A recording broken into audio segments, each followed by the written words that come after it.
Ulit-ulit tayo.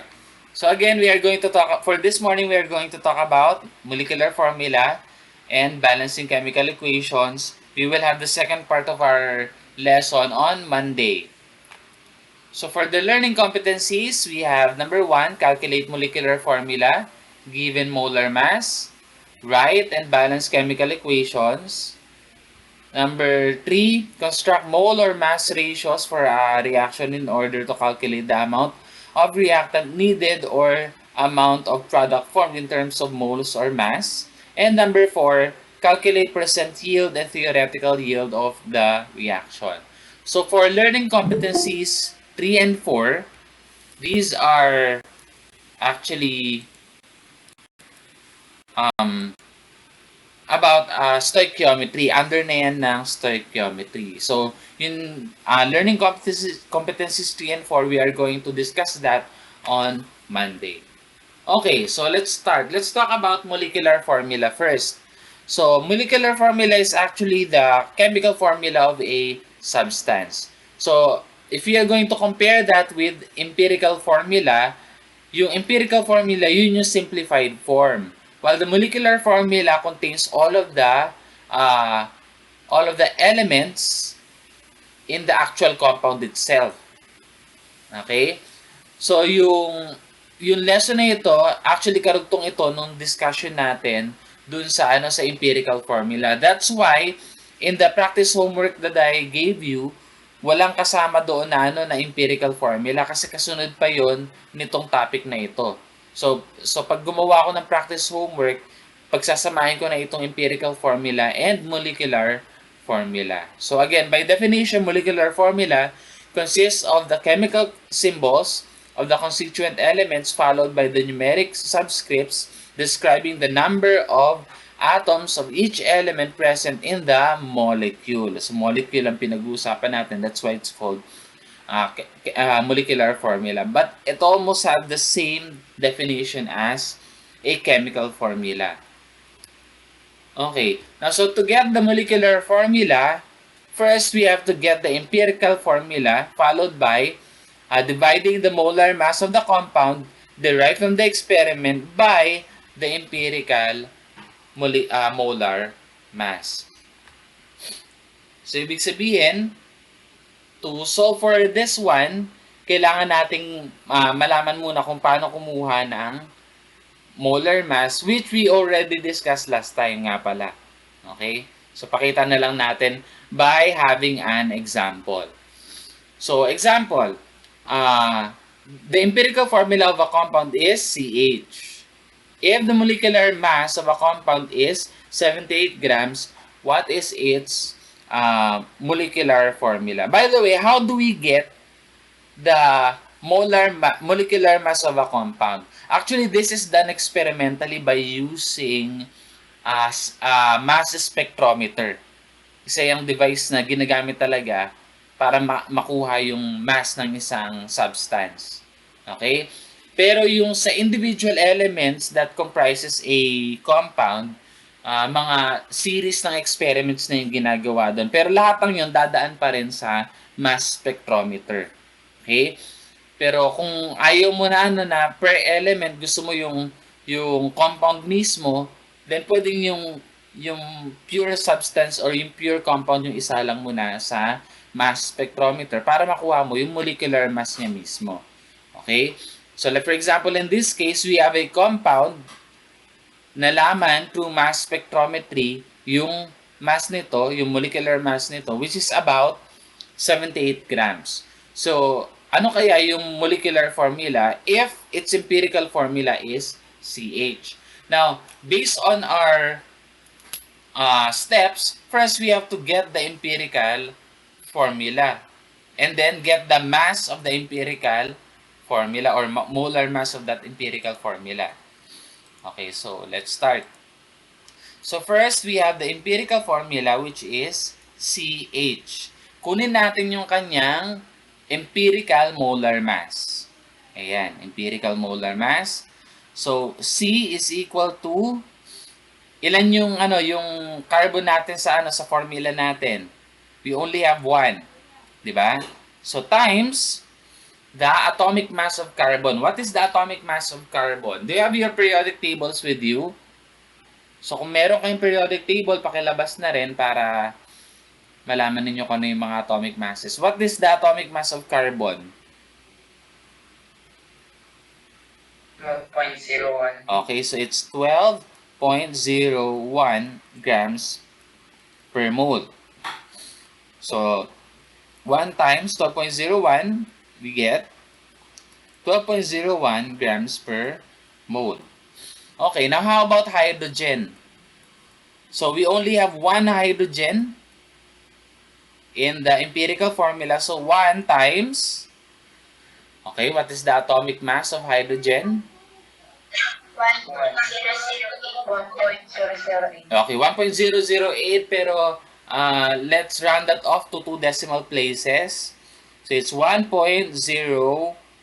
para pare-pareho no sa ibang mga elements. Okay, 1.01 grams per mole. Okay, so 1 times 1.01, of course, that's 1.01 grams per mole. Okay, so add that up, you will get the molar mass of CH. Yung empirical formula natin, we have 13.02 grams per mole.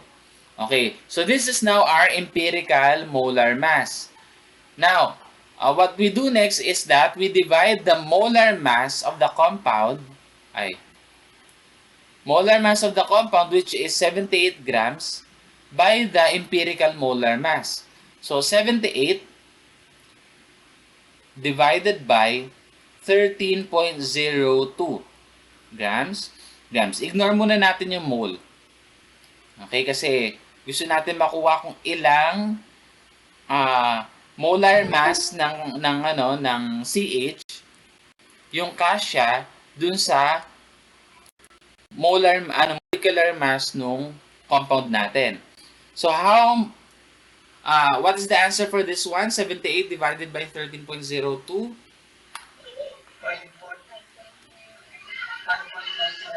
Okay, so it's 5.99. So we can round this off. Napakalapit na nito sa 6. Okay? So therefore, this number here will be our multiplier for our empirical formula. So therefore, since tig-iisa lang naman si carbon at saka sa hydrogen sa empirical formula natin, therefore, pag minultiply natin sila by 6, the molecular mass of our compound is C6H6. So ito yung ating molecular formula. Okay? So parang katulad nung last step nung ginagawa natin dati sa sa empirical formula. Pero yun dun kasi sa sa empirical formula, 'di ba? We divide yung sa sa mass nung yung percent composition ng per element, dinidivide natin by their atomic masses. Tapos yung pinakamaliit na value, yung papang-divide natin, papang-divide natin sa lahat ng answers nung sa bawat element. But for this one, once we get the molar mass of the empirical formula, yun yung ipapang-divide natin sa molecular mass naman ng compound. Para malaman natin kung ano yung multiplier natin para sa empirical formula. Okay, let's have another example. Okay, so the molar mass of caffeine is 194.19 grams. So, what do you think is the molecular formula of caffeine? Ito o ito? Okay? So, try nyo nga sagutan. We have the given molar mass of caffeine. So, ito siya. So, alin kaya sa dalawa yung molecular formula ng caffeine? Itong C4H5N2O or C8H10N4O2. Okay? So, Ang pwede natin gawin dyan is to assume na itong mas mababang ito yung empirical formula. Di ba last time, pwede nga natin i-assume na, or pwede mangyari na yung empirical formula ay yung molecular formula din. So, to play safe, pwede dito muna tayo mag-start. Assume that this is the empirical formula. Okay? And then proceed, determinin nyo kung ito nga yung posibleng molecular mass din ng caffeine. So sige, try nyo i-solve. By the way, may technique din ako na ginagawa dyan sa calculator. Tuloy-tuloy lang na typing sa calculator. Okay? Sige, try nyo munang sagutan, tapos papakita ko sa inyo kung paano ko sinasolve yan sa calculator na mabilisan. So, I'll give you a few minutes. Once you're done, sabihin sa akin kung ano yung sagot ninyo.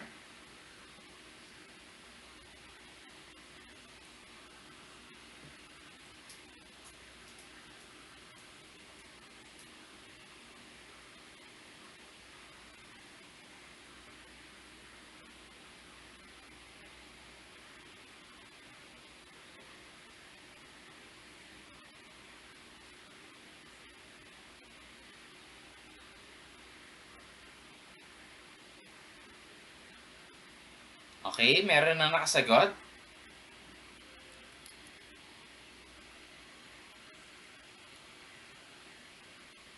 Wala pa?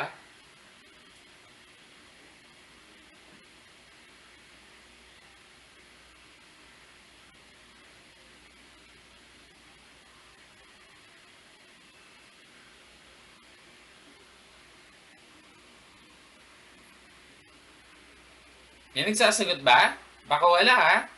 Nag-aantay ako sa wala. Okay, sige.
Okay. Yes, sige. So what is the molecular formula?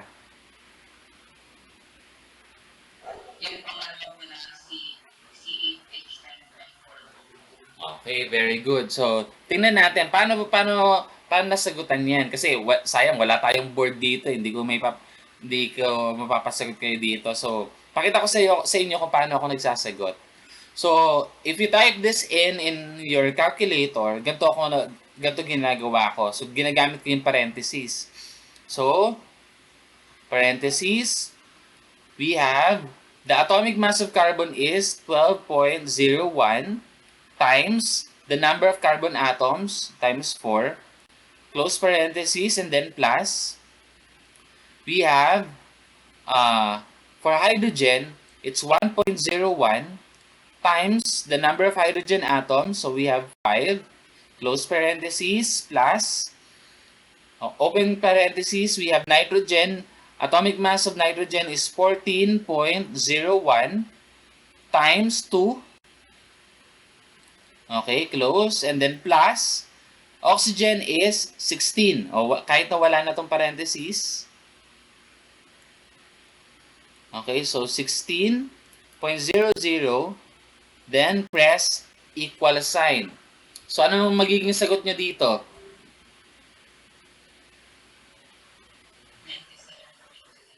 Okay, so it's 97.11 grams. So pag dinivide natin yan dito, so we have 194.19 grams divided by 97.11. Ano sagot nito? So it's roughly around, nasa 1.99 na, so it's 2. So therefore, we still have to multiply this chemical formula by 2 to get the molecular formula. So that's why our answer for this problem is C8H10N4O2. So this is the molecular formula of caffeine. Okay, nakuha na? Very good dun sa nakapagsagot. Sino yung nakapagsagot? Yung nagsagot kanina? Okay, very good, Malasarte. Okay, so let's move on. We're now done with the first learning competency. Doon na tayo ngayon sa second learning competency, which is writing and balancing chemical equation. So, what is a chemical equation? First, so ito ay naibigay ko na sa inyo na homework sa inyong pre-learning homework. So, a chemical equation is an equation that uses chemical symbols to show what happens during a chemical reaction. So, think of a chemical equation as a recipe. Okay? A recipe on how to or on the ingredients that you are using to cook a certain product. Okay? Pero wala yung mga step-by-step procedure, just an equation on how to cook. Parang ganun yan. So, chemistry is actually parang pagluluto yan eh. Okay? You have to have a fixed amount of, a certain amount of substances para makuha mo yung exact na lasa. Okay? So, in a chemical equation, we have two parts. Okay? We have the reactants followed by the products. The reactants are always found on the left side of the equation, while the products are found on the right side of the equation. Okay? So, in the middle, we have the arrow sign. This tells us what type of chemical reaction is happening. So, if the arrow is just pointing towards the product, then this is an irreversible reaction. Ibig sabihin, one way lang yung reaction. The reactants are turning into products. Okay? At hindi pwedeng bumalik yung products to becoming the reactants. So, therefore, this reaction is an irreversible reaction. Kapag yung arrow ay headed towards one way lang. But we also have another type of chemical equation which is a reversible reaction, wherein the reactants or the arrow in this reaction is two-headed. Okay? So the reactants can become the products, okay, as indicated by this arrow. Okay? While the reactants can also become the products. At the same time, sabay ang nangyayari. Products nagiging reactants, habang yung reactants nagiging products. Simultaneous yang nangyayari. Okay? Sabay ang nangyayari. Na, kumbaga, nagpapalitan sila. May reactants na nagiging products at may products na nagiging reactants. Okay? We will explore that further when we get into general chemistry 2 sa chemical kinetics, sa chemical equilibrium. Yan. Especially when we discuss weak acids sa general chemistry 2. Okay? So these are the two types of chemical equations, the irreversible equation or reaction and reversible reaction. Okay. Now, balancing chemical reactions are rooted in the law of conservation of mass. So, according to the law of conservation of mass, okay, mass is neither created nor destroyed in an ordinary chemical reaction. Okay? So, hindi tayo pwede mag-create ng mass, hindi rin tayo pwede mag-destroy ng mass sa isang ordinary chemical reaction. Wait, sa ordinary chemical reaction, ibig sabihin meron bang hindi ordinary na chemical reaction?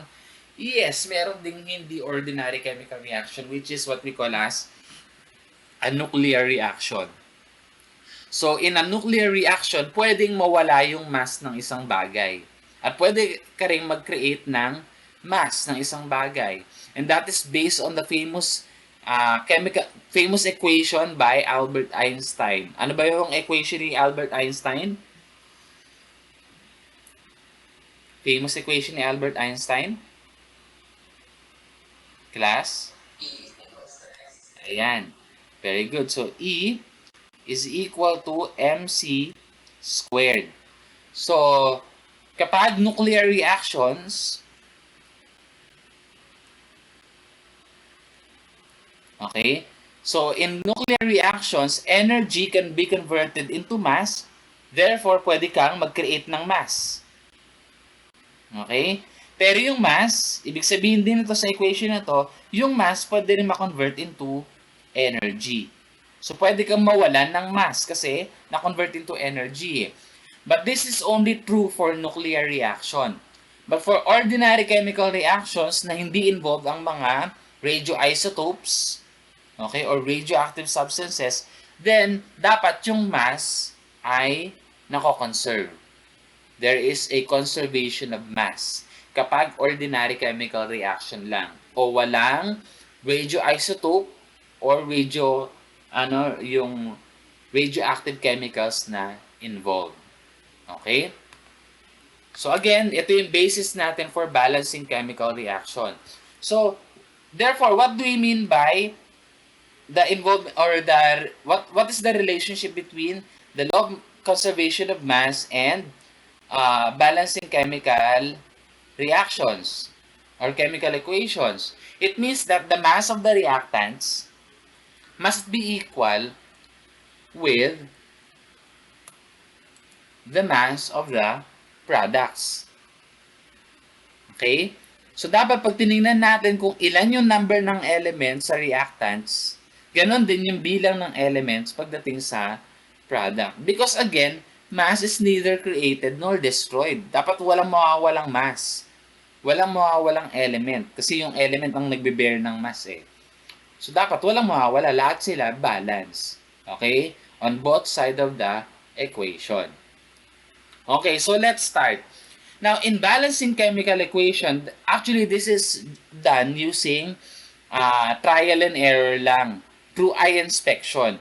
But to guide us in doing that eye inspection, we will use this table. Pero hindi ito kinakailangan para para pag nagsasagot kayo, pag nagbabalance kayo ng chemical equations, hindi niyo na kailangan gumawa ng table. You can do this actually with just yung eye inspection lang. Okay? Hindi nyo na kailangan gumawa ng table na to. But for our discussion for today, gagamit lang tayo ng table para may pakita lang natin kung ano yung nangyayari sa habang nagbabalance tayo. Okay. So, how do we know which are the reactants and which one are the products? So, again, we have to look at the arrow. Pag nakita na natin yung arrow, ibig sabihin nito, yung nasa left side ng arrow, ito yung reactants. At yung nasa right side ng arrow, yan yung products. Okay? So, mag-analyze na tayo ngayon. How many potassium atoms are there in the reactant side? O class, ilan? Okay, we only have 1 potassium. Ito yon. How about on the product side?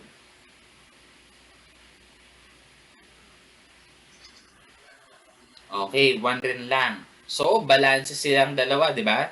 Yung reactant and product side when it comes to potassium. How about chlorine? For chlorine.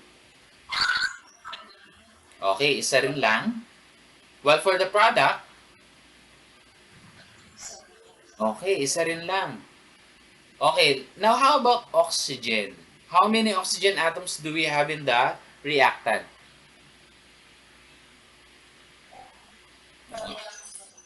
Ha? Okay, so we have 3. Okay?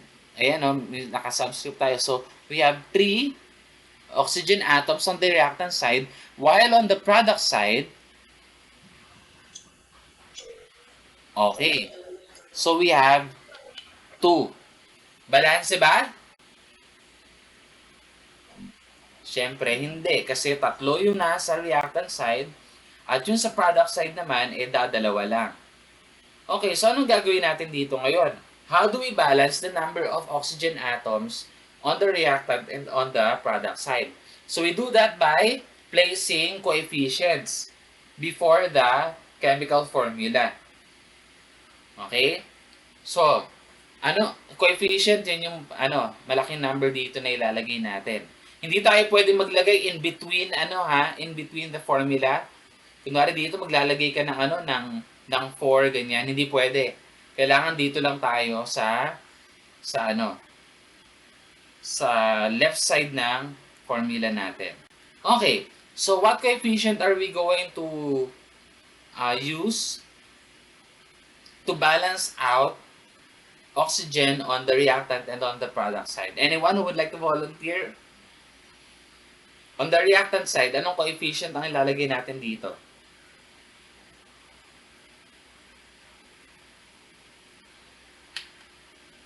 Paano natin ito ibabalance?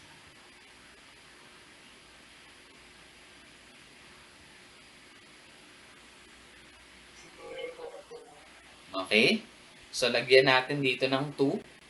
So, pag nilagyan natin dyan ng 2, ang effect niyan ay magiging parang distributive property. So, papang-multiply yan dyan, multiply yan dito, and multiply dito sa oxygen. So, 2 times 3, we have, okay, so ito ay magiging 6 na. Okay, dito naman sa product side, ano naman yung coefficient na ilalagay natin? Okay, very good. So, 3 sa O2. So, 3 times 2, we will get 6 din.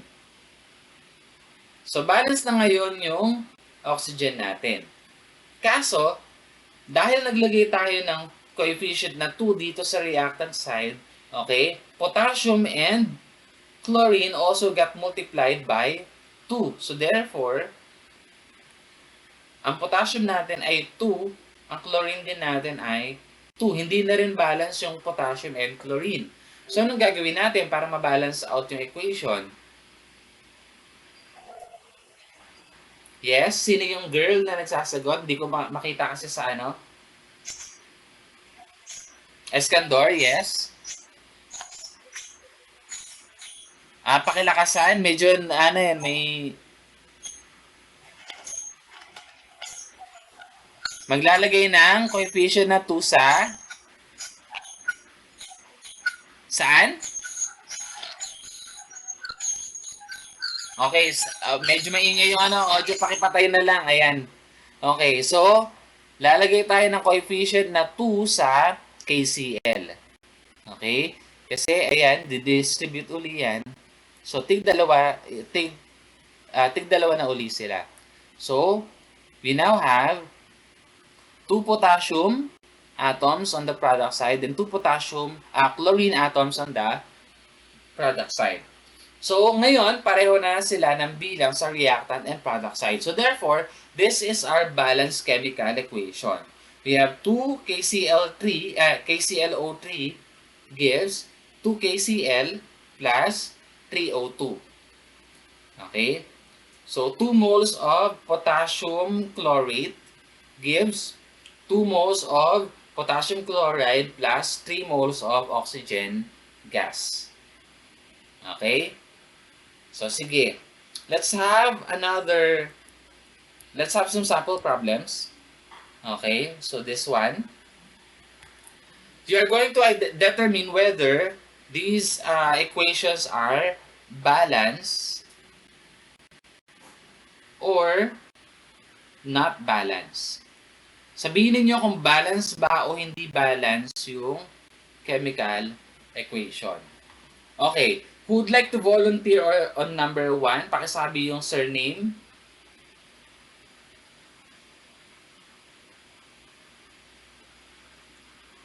Number 1.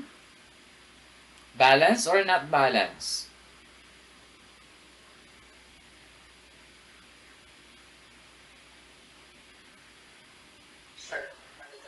Okay, Malazarte, yes. Okay, not. Ano? Balance or not balance?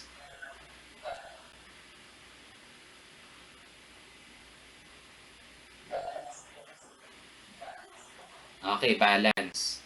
O, tingnan natin kung balance nga ha.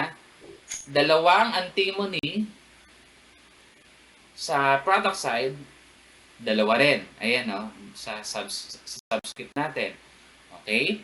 Hydrogen, 3 times 2 is 6. 3 times 2, 6. Sa oxygen naman, distributive property. Okay, so 3 oxygen atoms on the reactant side and 3 oxygen atoms also on the product side. So therefore, the equation is balance. Okay, very good, Balasarte. Okay, next. Iba namang volunteer for number 2. Sino yung unang nagsalita ng sir? Sabi ko nga sa inyo, sabihin nyo kagad yung apelido niya eh. Okay, sige. Eskandor. Balance? Okay, so, balance. O, tingnan natin ha. Sabi niya, balance. Okay. So, dalawang nitrogen. So, balance. Ang hydrogen natin, 4. Ang hydrogen natin, 2 times 2, 4 din. Okay, last. Ang oxygen, 2.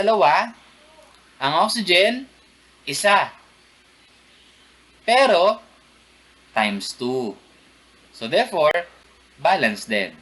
Okay, very good, Eskandor. Next, number 3. Ano, sino? Okay, Ponciano, for number 3.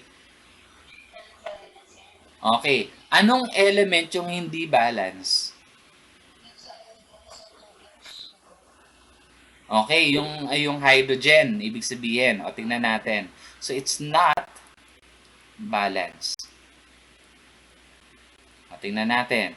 Isang chromium. Sabi niya, mali daw yun sa hydrogen. Dalawa ang hydrogen dito dahil times 2 sa coefficient. Ito, this is supposed to be subscript. Typo lang. So, 2 times 2, so 4. Pero sa reactant side, 2 lang. So, therefore, hindi nga talaga balance. Paano yung chlorine? Dalawa ang chlorine, okay, because of the coefficient, and 2 chlorine also because of the subscript. So, ang hindi lang balance ay yung hydrogen atom. Okay, very good, Ponciano. Next. Ay, wait. Number 4, Malazarte. Tama ba? Ang ingay.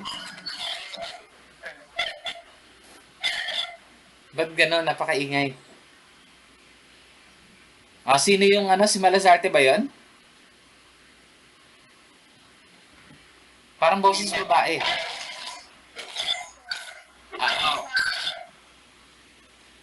Kanino galing yung ingay? Dalawa ba yung gadget na ginagamit? Kasi, parang feedback yata yun.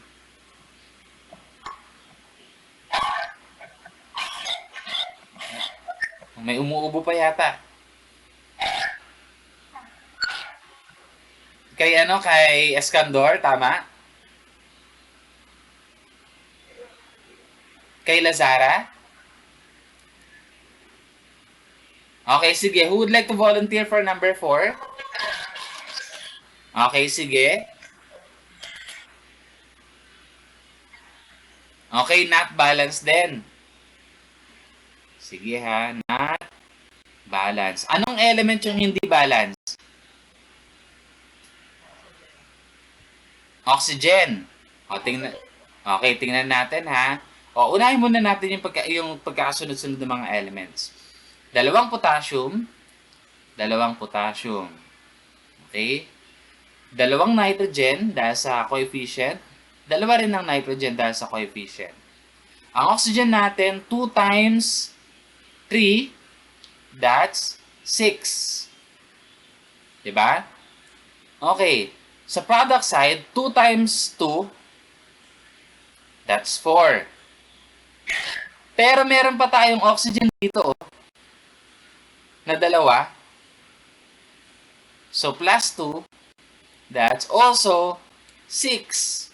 So, therefore, this is also balance. Okay? Nakuha ba?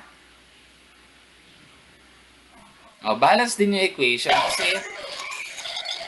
nahiwalay lang yung yung nagpi-feedback. Pakipatay na lang muna yung mic.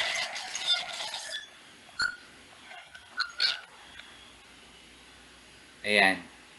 Ayan. Nagpi-feedback eh. Kanina yan. Kanina yan.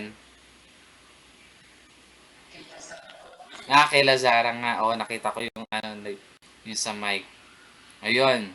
Nagpi-feedback yata. Dalawa ba yung ginagamit mong mic? Gadget, Lazara?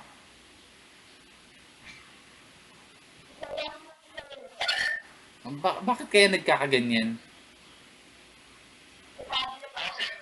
Sa tablet? May topak yung tablet, ganun. Sige. Oo nga, mahina. Pero ba't ngayon wala na yung ingay? Ayan, okay na. Kanina sobrang ingay eh. Ayan, bumabalik na naman. Okay, sige. Last, number 5. Lazara. Okay. Not balanced daw. Pakipatay na yung mic para hindi na mag-ingay ulit. Okay. Tingnan natin kung hindi nga ba talaga balance. Okay, dalawang lead. Pagdating sa oxygen, we have 2 times 2. So, 4. 4 sa reactant. Pagdating sa product side, we have 2 here and 2 uli dito kasi mayroon pang nakahiwalay na na oxygen. So, therefore, balance lang yung ating chemical equation din. So, ang hindi lang balance ay yung sa number 3. Okay? So, ibig sabihin, you have to be aware of the other elements that are distributed in the equation. Katulad niyan yung oxygen, pwede siya ma-distribute. Minsan, ganyan ang nangyayari sa oxygen and hydrogen. Kumakalat sila. Okay? So, you have to be aware of that, ha? Para hindi kayo magkamali. Okay, so let's move on. So, that's balancing chemical equation. Now, before we proceed with, what do you call this? With stoichiometry, medyo magkaroon muna tayo ng konting review about mole concept. So, to do that, I have some questions muna. So, how many items are there in one pair of shoes? Class? Okay, so we have 2 items. When we say a pair, palaging dalawa yan. Walang magkapares na isa lang. O kaya 3. May nakita na kayong kapares, tas 3. Walang ganun, di ba? So, palaging 2 kapag pair. Next, how many items are there in 1 dozen donuts? Okay, so it's 12. Whenever we say a dozen, it's always 12. Pero meron yata yung baker's dozen, ano daw yun eh, 13. Pero for ordinary people like us, okay, pag sinabing dozen, it's always 12. Okay, next. How about how many sheets of paper are there in one ream? Kapag ream ang pinag-uusapan. Okay, so it's 500. Ayan, nakalagay na nga dito eh. So it's 500 sheets. So halimbawa, one ream of bond paper, one ream of colored paper, kahit na anong papel yan. Basta kapag one ream, ang pinag-uusapan, it's 500 sheets. Okay. But how about when we talk of elements or when we talk of atoms? Kapag number of hydrogen atoms sa isang gramo, okay, how many particles are there? So when we count ordinary items, like for example, shoes, when we buy donuts o kaya sa papel, meron tayong ginagamit na term to refer to a certain number of items. A pair of shoes, ibig sabihin nun dalawa. A dozen eggs, meaning 12 yon. One ream of bond paper, ibig sabihin 500 sheets yon. But how about the number of particles? Like for example, hydrogen atoms. Kasi, napakahirap magbilang ng number of particles. Pag kumurot ka ng isang kurot ng asin, napakaraming particles doon ng sodium chloride. At napakahirap bilangin nun. So para madalian tayong bumilang ng particles, we also use a term in chemistry. And that term is what we call as the mole. Okay? So we are going to watch a video about the mole concept, and while watching, I would like you to answer these questions. So question number 1, what is a mole?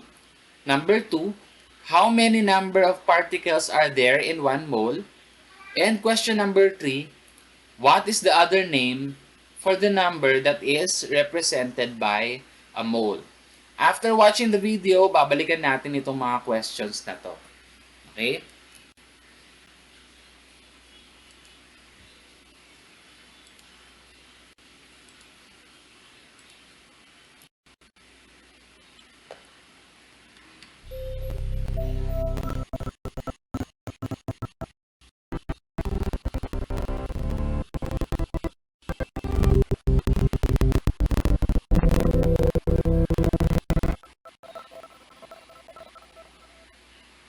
Okay, today we're going to talk about the mole.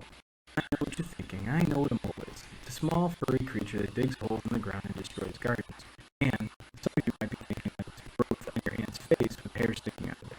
Well, in this case, a mole is a concept of chemistry to count molecules, atoms, just about anything extremely small. Have you ever wondered how many atoms there are in the universe or in your body, or even in a grain of sand? Scientists have wanted to answer that question. How do you count something as small as an atom? Well, in 1811, someone had an idea that if you had two volumes of gases at the same temperature and pressure, they would contain an equal number of particles. His name was Lorenzo Romano Amedeo Carlo Avogadro. I wonder how long it took him to sign autographs. Unfortunately for Avogadro, most scientists didn't accept the idea of the atom, and there was no way to prove he was right. There was no clear difference between atoms and molecules. Most scientists looked at Avogadro's work as purely hypothetical and didn't give it much thought. But it turned out he was right. By late 1860, Avogadro was proven correct, and his work helped lay the foundation for the atomic theory. Fortunately, Avogadro died in 1856. Now the thing is that the amount of particles in small samples is tremendous.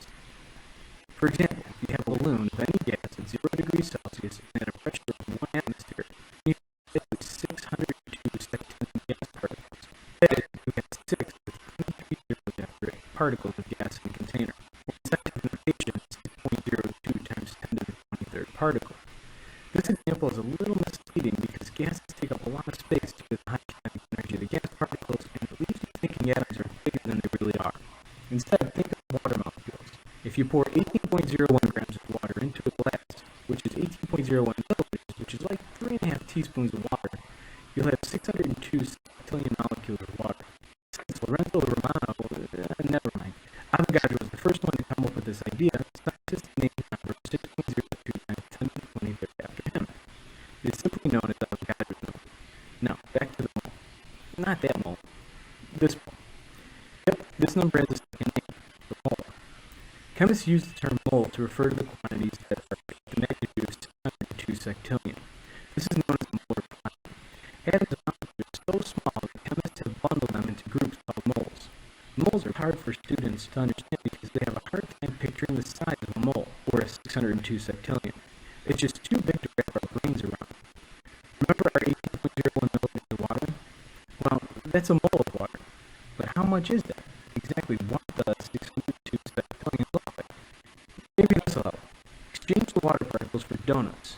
If you had a mole of donuts, it would cover the entire Earth to a depth of 8 kilometers, which is about 5 miles. You really need a lot of water for that.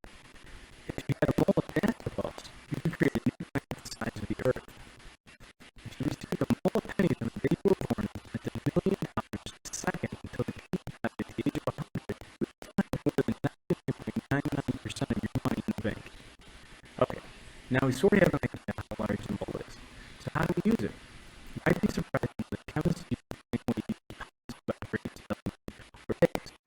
You go to the grocery store, and tell the counter now before you slice the salami. You buy your salami by the pound. Buy your eggs, you buy a dozen eggs. When we hear the word dozen, we probably think of the number 12. We also know that a pair is 2, a baker's dozen is 13, a gross is 144, and a ream of paper is... anybody? A ream is 500. A mole is really the same thing. For a chemist, a mole conjures up the number 6.02 times 10 to the 23rd, not a fuzzy little animal. The only difference is the other quantities are more familiar to us. So there you have it, the story of the mole. Avogadro, basketballs, and how to buy salami at the grocery store. Okay.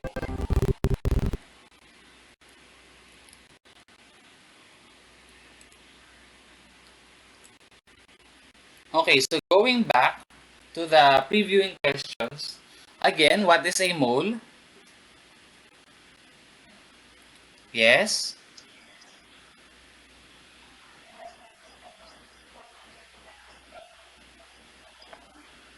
Okay, it's hindi 6.2 ha, that's 6.02. Okay, times 10 to the 23rd power. Sino yon? Si Lazara ba yon? Okay, so that is a mole. And by definition, a mole is the amount of substance. Okay? Amount of a pure substance. Okay, number 2, how many number of particles are there in 1 mole? So nasabi na ni Lazara kanina. So that's 6.02 times 10 to the 23rd power. So ubod ng dami yon, sobrang dami talaga. Okay, binigyan nga ng illustrations kanina using donut and basketball and pennies. Okay, and then number 3, what is the other name for the number that is represented by a mole? Okay, Ponciano? Okay, very good. So, the number that is represented by a mole is also called as the Avogadro's number. So, Avogadro's number is again 6.02 times 10 to the 23rd power. Okay.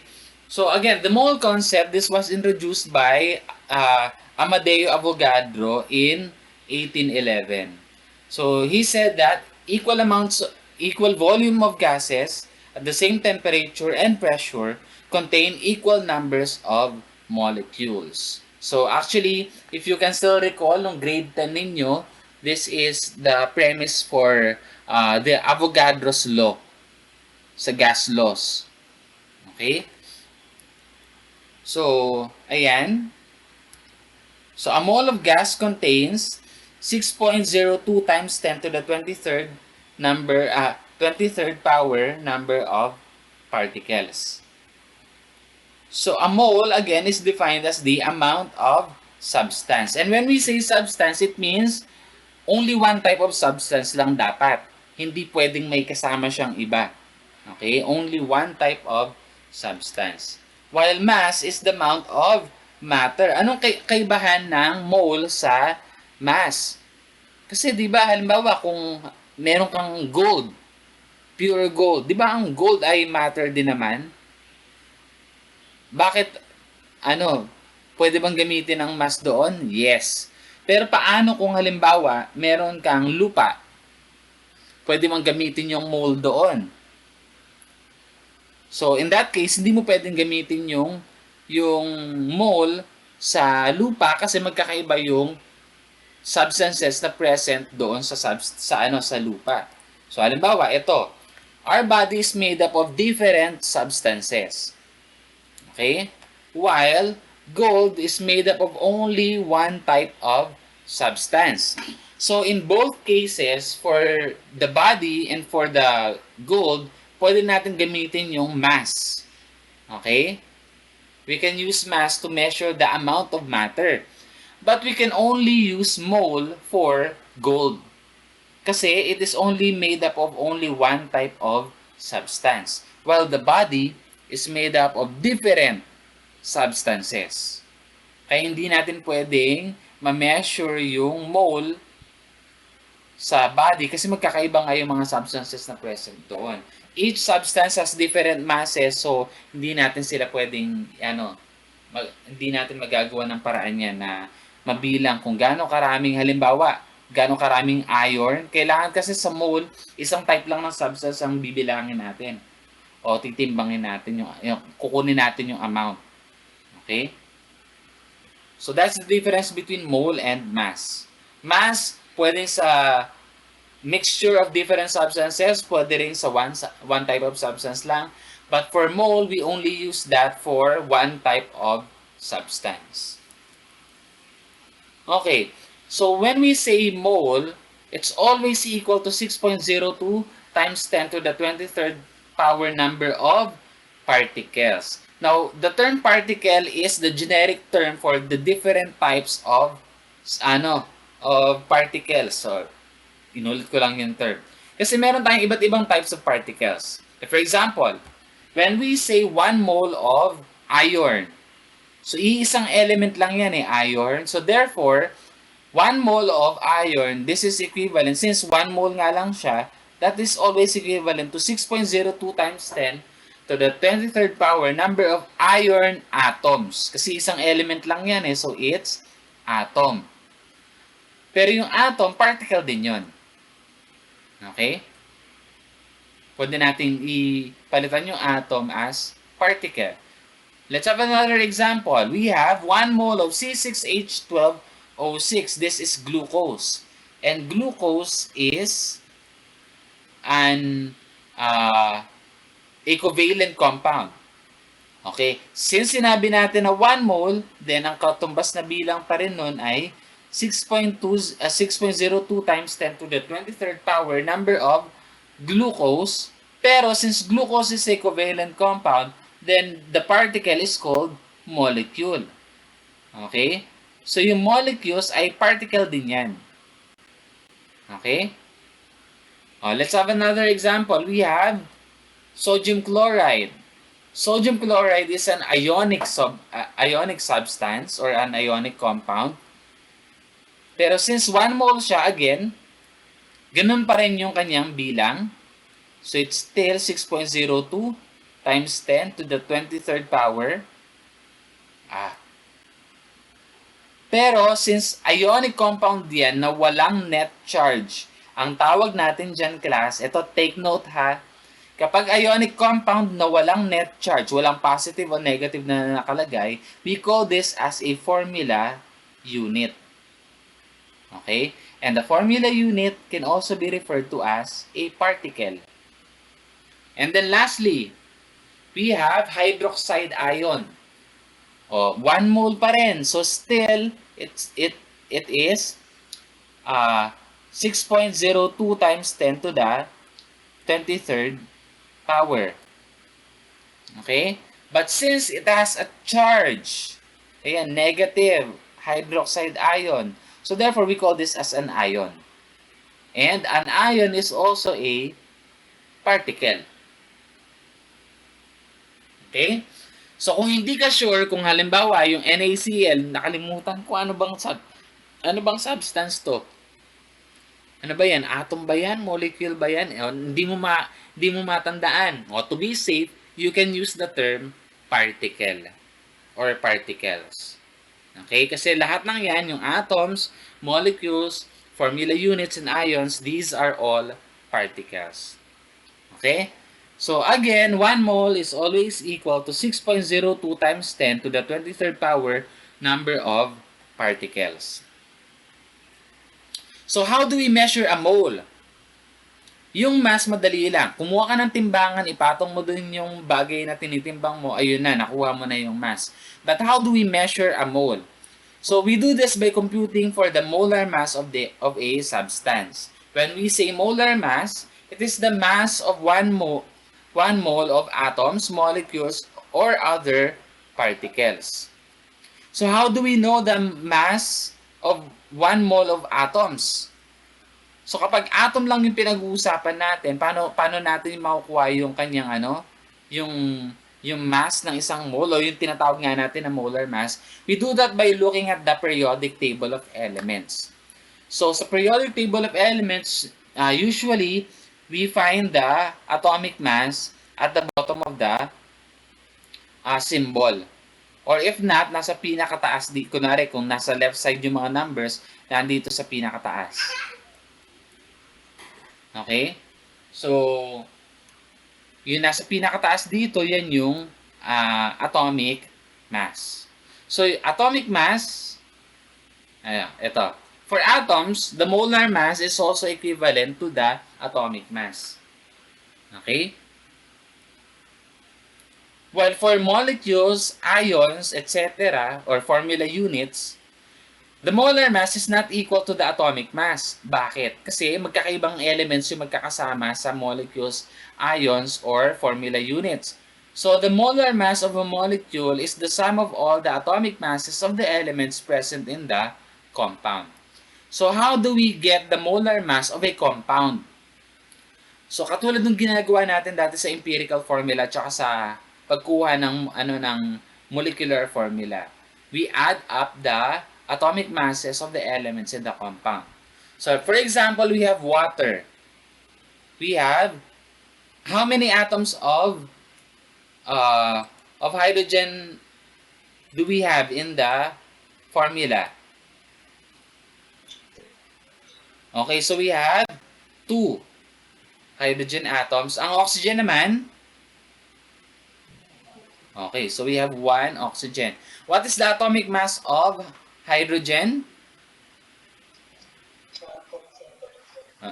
Okay, 1.01 grams per mole. How about the atomic mass of oxygen?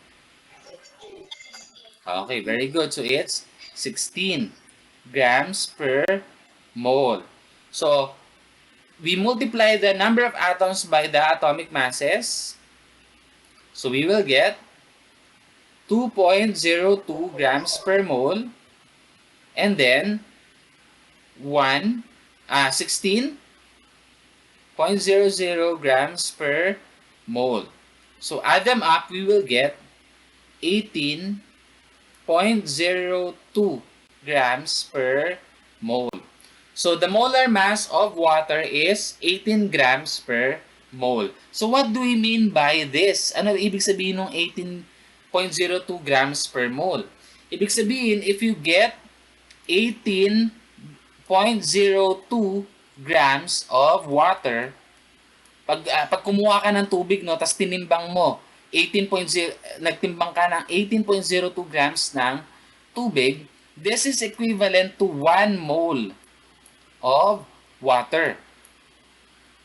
At ibig sabihin din yan, kung meron kang 18.02 grams ng water, this is also equivalent to 6.02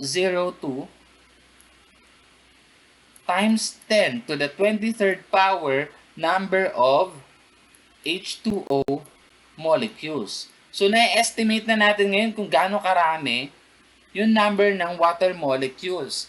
just by measuring the mass. Okay? Kapag nire-relate na natin siya sa mole, malalaman na natin yung number of particles. Okay? So imagine mo, no, meron kang isang baso. Tapos may naglalaman ito ng 18 ml kasi sa density ng water, equal lang yung mass at saka yung volume eh. So, pag kumuha ka ng 18 ml o kaya 18.02 grams ng tubig, approximately you have there 6.02 times 10 to the 23rd power number of water molecules. Okay? Sayang kung may lang tayo, kung nakakapag face-to-face tayo, makakapag-experiment tayo dyan eh. So, malas lang. Dahil sa pandemic hindi tayo nakakapag-experiment na. Okay, so let's try this. Ito, last na ito. Let's get the molar mass of sodium chloride. So, first we write down the symbols of the elements. We have sodium and chlorine. So, how many sodium atoms do we have in the formula? 1. How about chlorine? 1 din. What is the atomic mass of sodium?